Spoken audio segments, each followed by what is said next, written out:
Okay, is the screen visible to all? Everyone can Yes, see this? sir. Yes. Okay. Yes. Okay, now I'm starting. Yes, sir. Yes.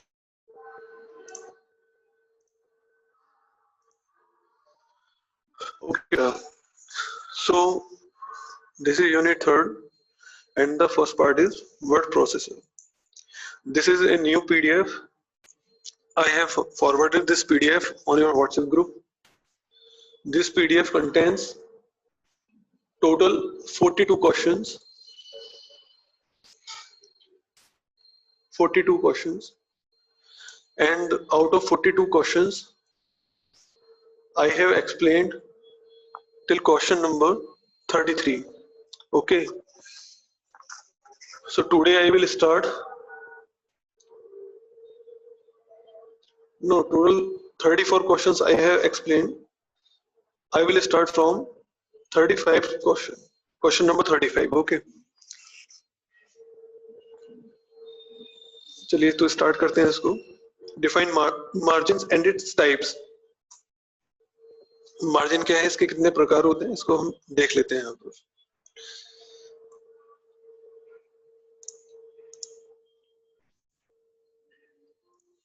Type Word. Now click MS Word 2010. Okay. Now this is your software.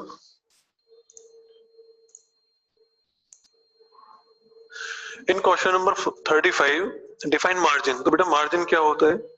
Margin होता है जैसे ये page आपको दिखाई दे रहा है, तो इस पेज में आपको दिख रहा होगा कि ऊपर से थोड़ा सा स्पेस दिया हुआ है, लेफ्ट साइड से भी दिया हुआ है, राइट साइड से भी दिया हुआ है, और बॉटम साइड से भी आपको स्पेस दिया हुआ है.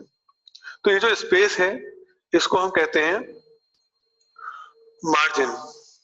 ठीक, इस मार्जिन को यानी कि इस स्पेस को कम और ज्यादा भी किया जा सकता है उसकी सेटिंग में जाकर.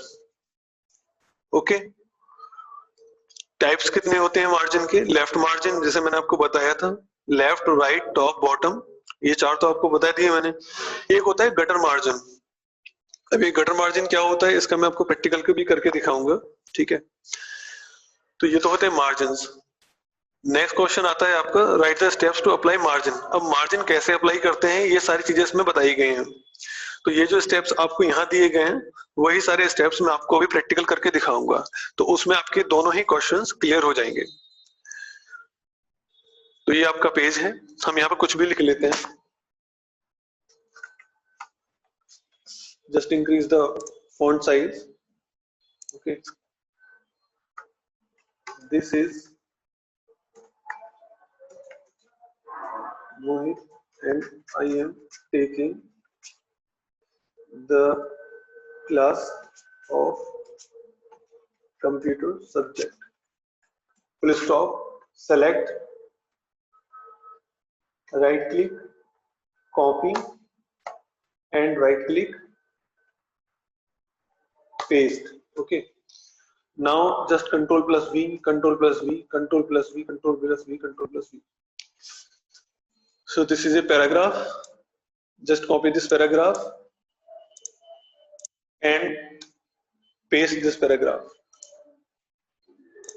or control V. Okay, again I am pasting this paragraph.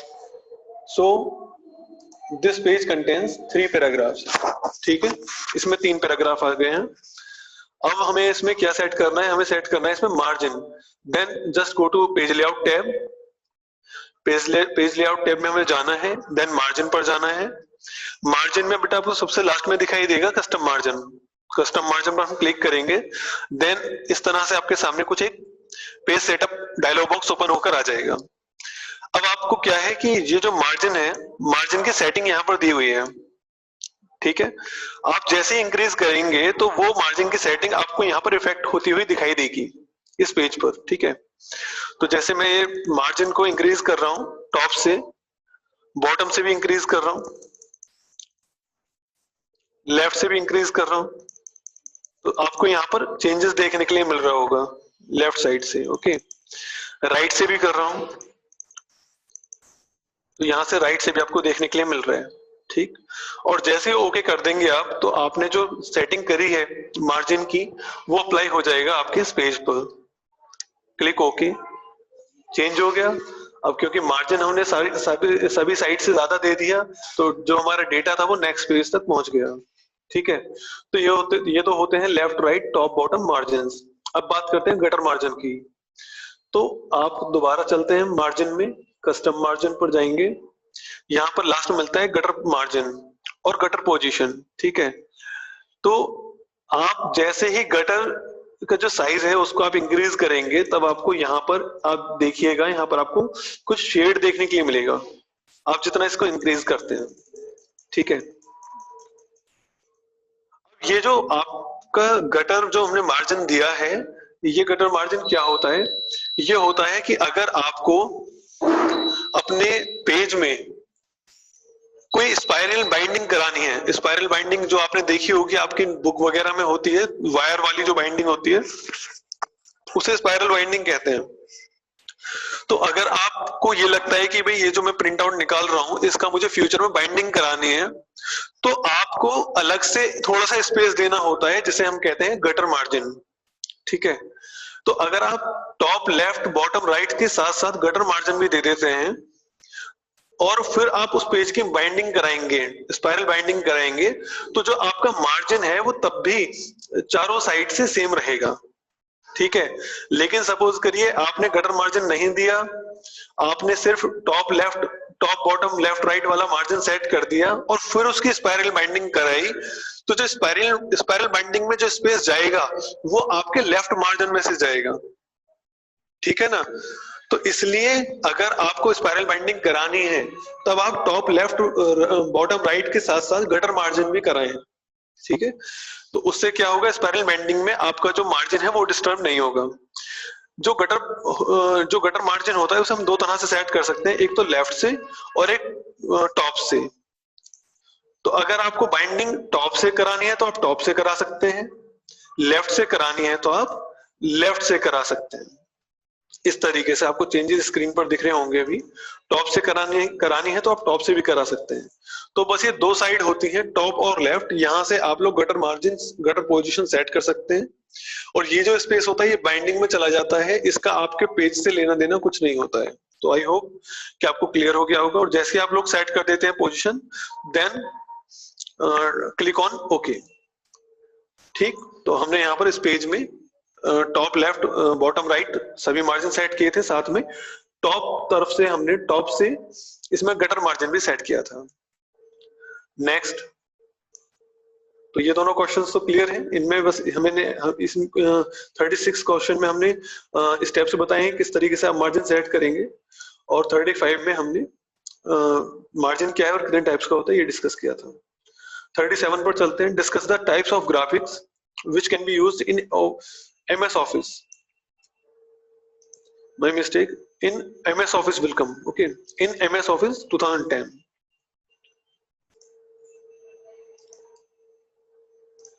So the question number 37 is discuss the types of graphics which can be used in MS Office 2010. Okay, so there is two types of graphics.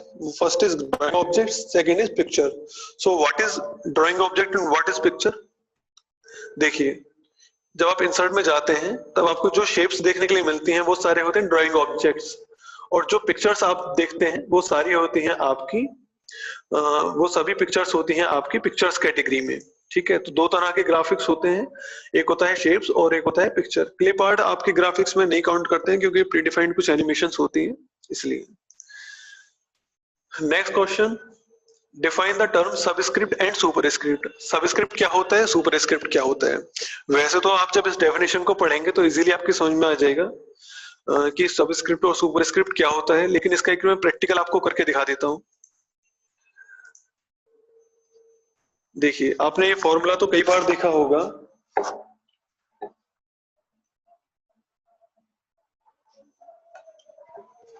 एक formula होता है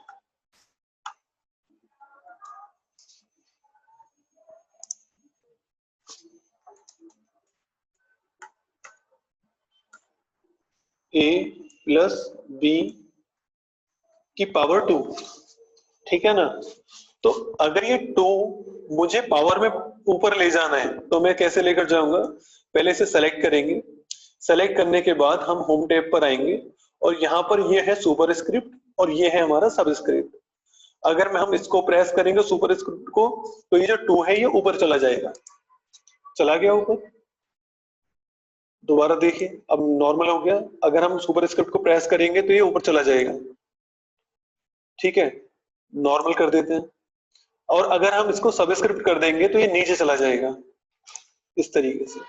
तो a plus B का whole square जो होता है वो तो एक फॉर्मूला है जो कि हमें, जिसमें 2 ऊपर की साइड होता है तो हम उसको ऊपर ले जाएंगे, ठीक है। लेकिन सपोज करिए मैं लिखता हूं H2O, तो इसमें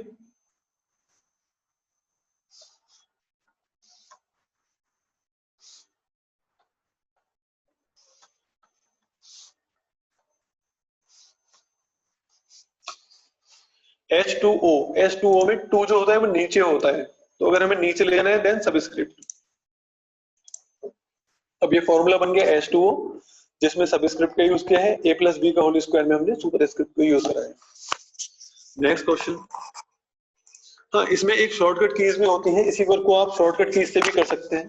सुपरस्क्रिप्ट के लिए जो शॉर्टकट की होती है वो है आपकी, अगर आपको सुपरस्क्रिप्ट लगाना है तो उसके लिए है शॉर्टकट की कंट्रोल शिफ्ट, दोनों को एक साथ प्रेस करना है, इसके बाद इक्वल टू साइन को क्लिक करना है तो सुपरस्क्रिप्ट अप्लाई हो जाएगी। लेकिन अगर सबस्क्रिप्ट अप्लाई करनी है तो उस केस में सिर्फ कंट्रोल को प्रेस करना है और साथ ही इक्वल टू साइन को प्रेस करना है, तो इसमें सबस्क्रिप्ट अप्लाई हो जाएगा। Clear? Next question, right the use of the auto format feature. अब ये ऑटो फॉर्मेट फीचर क्या होता है इसको समझिए आप। अब हमने यहाँ पर एक पेज बनाया हुआ था ये वाला, इसमें हम कुछ और चीजें भी ऐड कर देते हैं। चलिए हर पैराग्राफ से पहले कुछ इसमें एक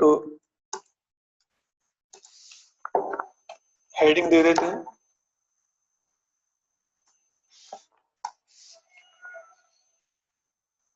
तो ये सपोज करिए हेडिंग है आपका, ठीक है। तो सबसे पहले समझिए कि जो आपका ऑटो फॉर्मेट फीचर है वो आपको कैसे लाना है, ठीक है। देखिए ऑटो फॉर्मेट फीचर ये वाला होता है, इस पर आप माउस को लेकर जाएंगे तो यहाँ पर लिखा हुआ आएगा ऑटो फॉर्मेट डायलॉग, ठीक है। ऑटो फॉर्मेट डायलॉग जो होता है ये आपको क्विक एक्सेस टूल बार के अंदर मिलेगा। लेकिन सपोज करिए कि 8% आपको नहीं मिल पा रहा है, तब आपने क्या करना है कि ये जो क्विक एक्सेस टूल बार होती है इसके ड्रॉप डाउन मेन्यू को क्लिक करना है।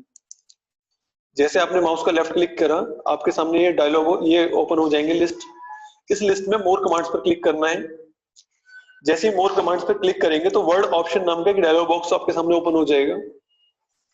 इसमें बाय डिफॉल्ट जो क्लिक रहेगा वो क्विक एक्सेस टूलबार पर रहेगा, लेकिन सपोज करिए अगर किसी और ऑप्शन को ये हाईलाइट कर रहा है तो आपको क्विक एक्सेस टूलबार पर पहले आना है।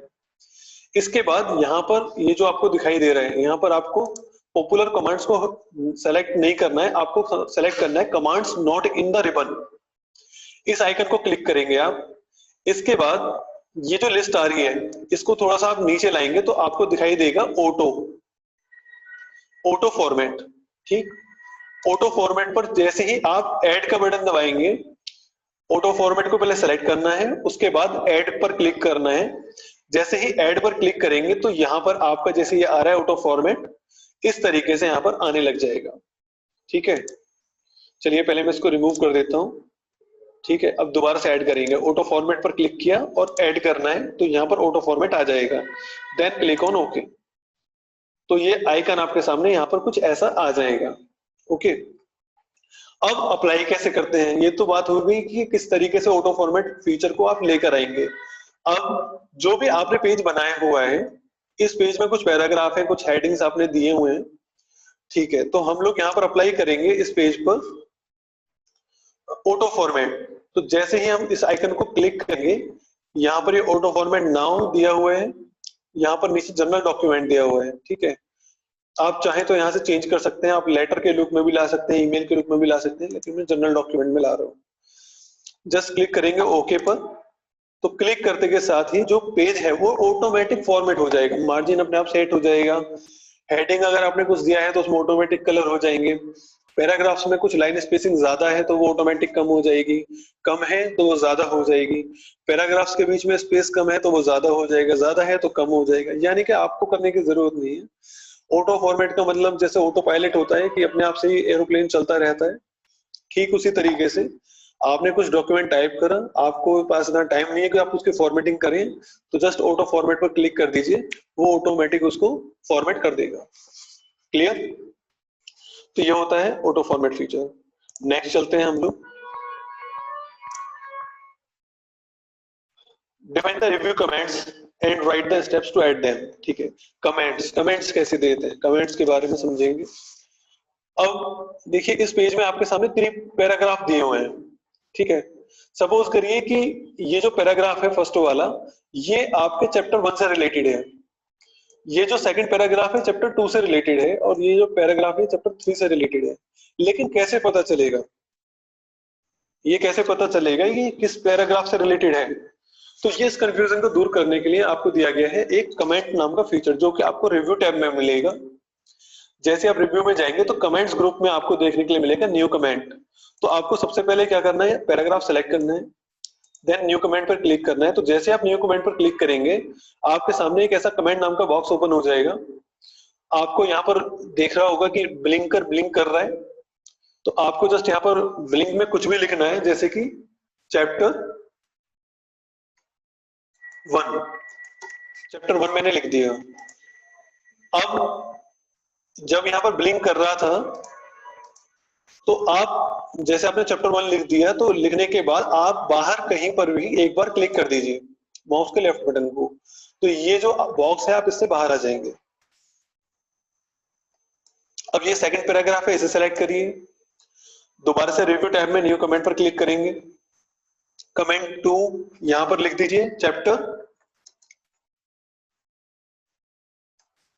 2, और बाहर कहीं पर भी क्लिक कर दीजिए, ये भी ऐड हो जाएगा।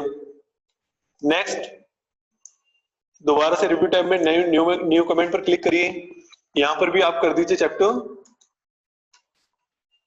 3। ओके, बाहर एक बार क्लिक कर दीजिए। तो आप देखिए कि आपके जो ये जो आपका पैराग्राफ्स थे, इनके साथ साथ एक कमेंट अटैच हो गई है। आप कमेंट्स पर मूव भी कर सकते हैं, नेक्स्ट और प्रीवियस। तो जैसे आप नेक्स्ट करेंगे तो आपके सामने आप ऑटोमेटिक यहां से मूव कर सकते हैं।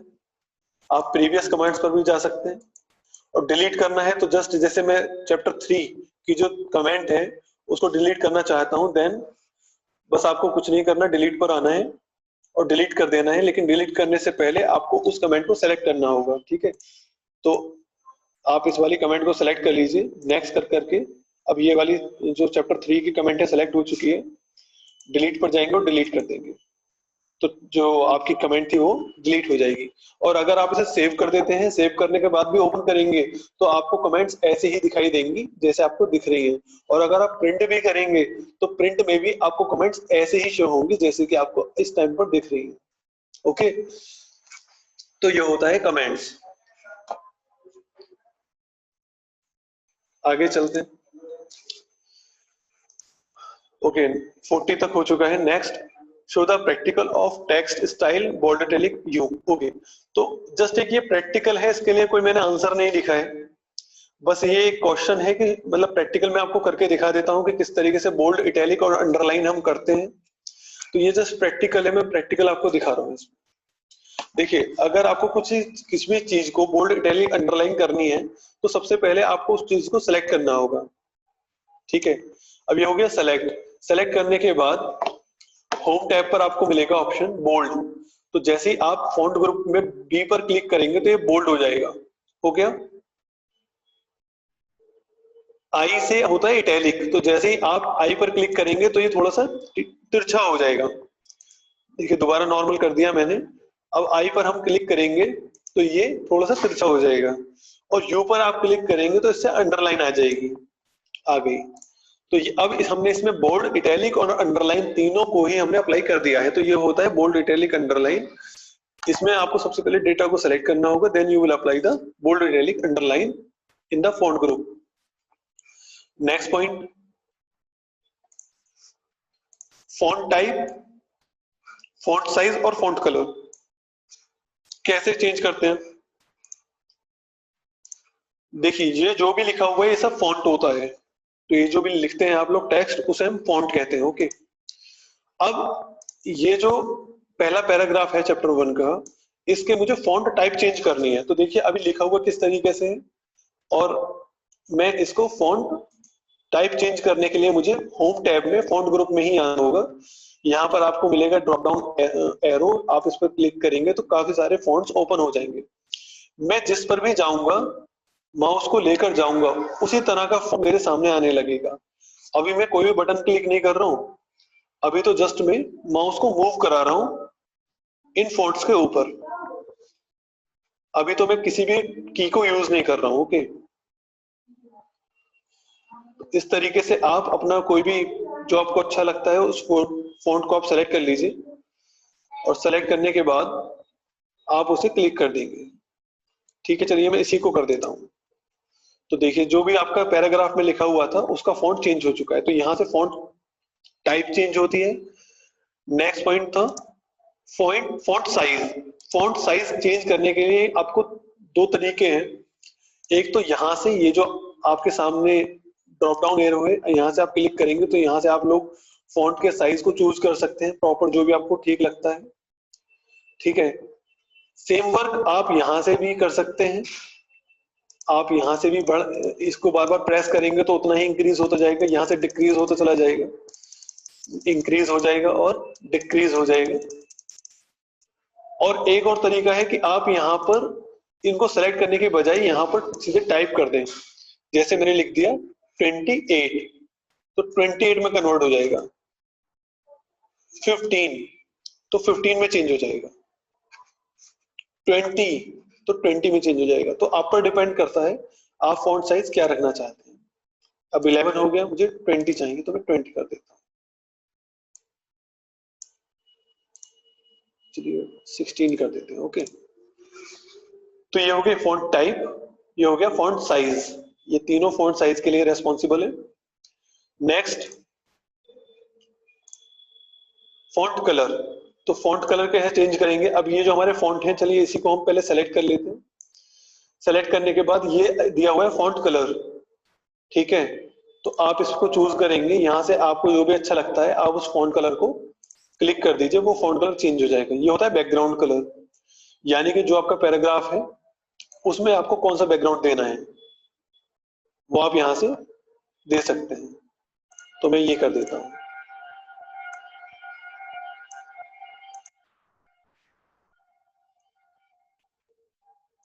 ये आई थिंक कमेंट हमने ऐड करे हुए हैं तो शायद इसी वजह से अप्लाई नहीं हो रहा है, लेकिन आप लोग इसके विदाउट भी करके देखिएगा, इसको अप्लाई इजीली हो जाता है, ऐसी कोई बात नहीं है।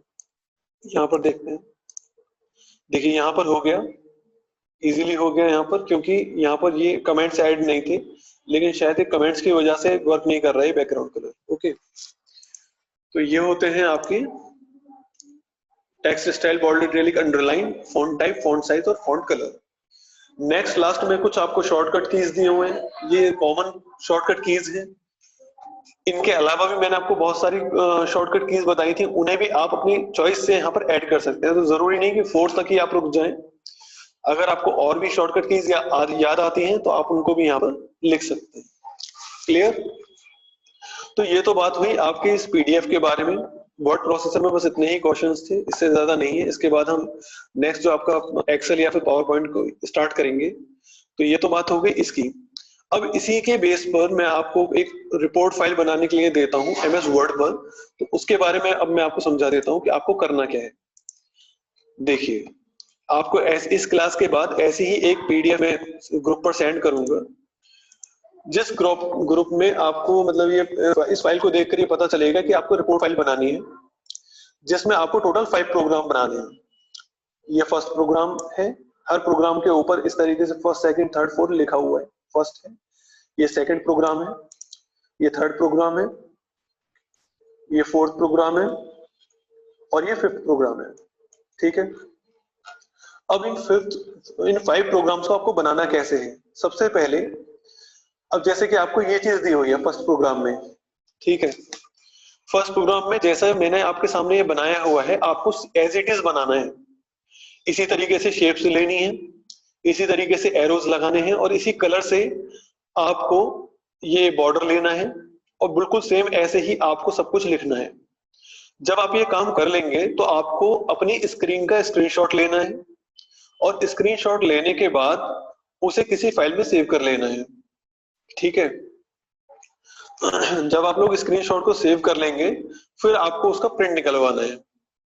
लेकिन एक चीज का आपको ध्यान रखना है कि ये जो आप फाइल बनाएंगे, अभी इस देखो पिक्चर में यहां पर लिखा हुआ आ रहा है टाइटल बार में डॉक्यूमेंट 1, लेकिन आपकी फाइल में डॉक्यूमेंट 1 की जगह पर आपका नाम आना चाहिए। किस तरीके से आएगा?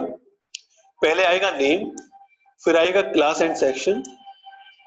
तो आपको जो भी आप फाइल बनाएंगे, अब ये 5 प्रोग्राम्स हैं, तो पांचों प्रोग्राम्स को आप पहले अपने नेम, फिर क्लास, फिर सेक्शन के साथ सेव करेंगे। ठीक है, सेव करने के बाद जब आप उस फाइल को ओपन करेंगे तब डॉक्यूमेंट 1 की जगह पर वो आपका नाम आ रहा होगा। सपोज करिए Shivansh 9th A। Okay, Shivansh 9th A लिखा हुआ आ रहा होगा। फिर क्या करना है आपको कि तब जाकर स्क्रीनशॉट लेना है। तो जब आप स्क्रीनशॉट सेव कर लेंगे तो उस स्क्रीनशॉट में भी आपका नाम आ रहा होगा शिवांश 9th A, तो ये पता चल जाएगा कि हाँ ये वाकई शिवांश ने बनाया है। क्लियर है? तो इसी तरीके से आपको पांचों प्रोग्राम बनाने हैं, आपको पढ़ना है इनके बारे में।